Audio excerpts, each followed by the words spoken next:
Hey, what's up, you guys? Welcome back to my channel. Today we're going to be taking this thrifted size 32 top and bottom and we're going to turn it into this. So with further ado, let's get into it. Alright, you guys, so we're going to start with the wraparound skirt. I simply measured from my waist to a little bit above my knee, leaving an inch for the seam allowance, and then we're going to go ahead and cut it. Now keep the leftovers because we are going to use that for another piece of this project. You'll see in a little bit. So we're going to simply prep it, stitch it, sew it.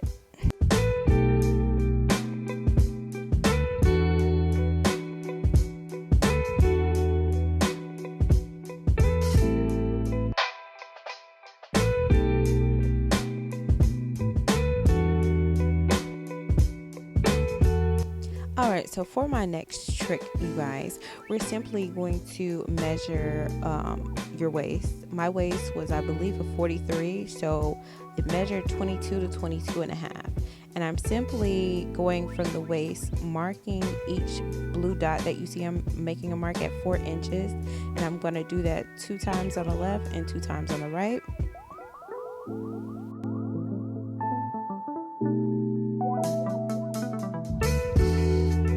Alright, so for the next trick, we're going to be going from the top of the skirt to 6 inches below it, and then we're going to make a dot. With those dots, we're going to make small triangles. We're going to make about 4 of those. 1, 2, 3. Yeah, it's going to be 4 of them, okay? And with these, this is going to be where the pleat is in the skirt, and you're going to see how we're going to do that. Okay, so this next step is actually optional, but I do it because it makes it easier.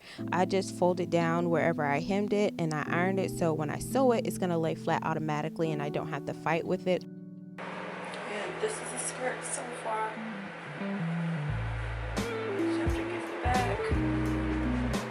This print is going to stay.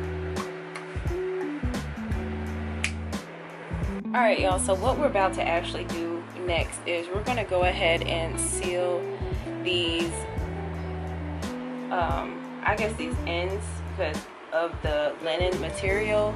It's going to start fraying and these are going to come loose once I sew it together. So we're going to go ahead and just basically do a zigzag stitch to close the, I don't know, whatever this is, to keep it from fraying.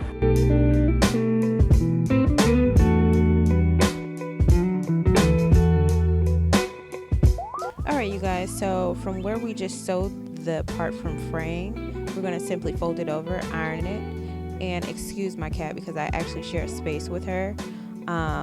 Anyways, this is her room and I'm just using it, but we're just going to take that extra fabric. We're going to cut probably like an inch of it off, and then we're going to actually sew it on top of the waistline band to cover that little fray part that we just ironed down. I'm going to be honest with you guys, a lot of these fashion terms or sewing terms I really do not know because I am not a professional. When I tell you I am literally winging it, I am winging it. But anyways, we're going to take this next part, and which is the elastic, and somehow I just finagled it to where it's going to be in between these 2 seams because the waist part is actually bigger than the hip part for me. And next we are going to go ahead and start with our arms. I simply cut the arms off and then I measured it using a previous shirt that I sewn or worn, and I'm going to cut it out using the other t-shirt as like a stencil so I can make sure I get the measurements correct.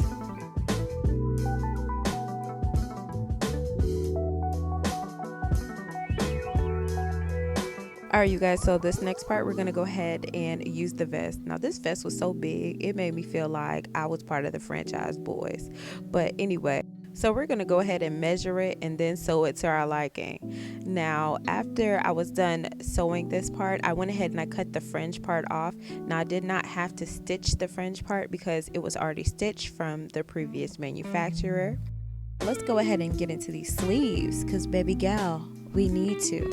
So what I did was I actually went ahead and stitched the bottom part, leaving the armhole left to actually sew onto the arm. Can I get that word out? Can I talk right today? I don't think so. But anyways, so What I actually did this time, which was a big no-no, and I don't know if you guys are going to notice it, but I actually sewed the arm on inside out.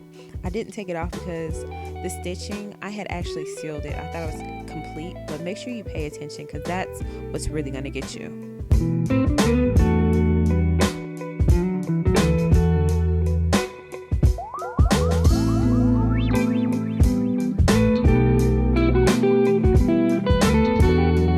So for this next part, we're going to be using that remaining fabric that I told you guys not to discard, and we're going to be making pockets. Pockets. But anyway, I'm using a printout or a template. I said a printout, oh my god. But anyways, I'm using a template from like one of the previous patterns that I have, and I'm just going to be cutting it out using my, I think it's a rotor cutter. I'm getting better with my terms, you guys. But anyways, I'm using the rotor cutter, and I am trying to perfectly measure where I want these pockets to line up on the garment, and then we're going to prep it, stitch it, and sew it.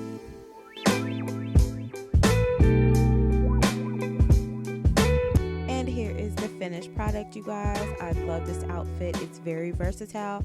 You can wear it with a pair of heels or sneakers and a t-shirt. Very quick, very on the go. If you guys like this video, give it a thumbs up, and I'll catch you next time.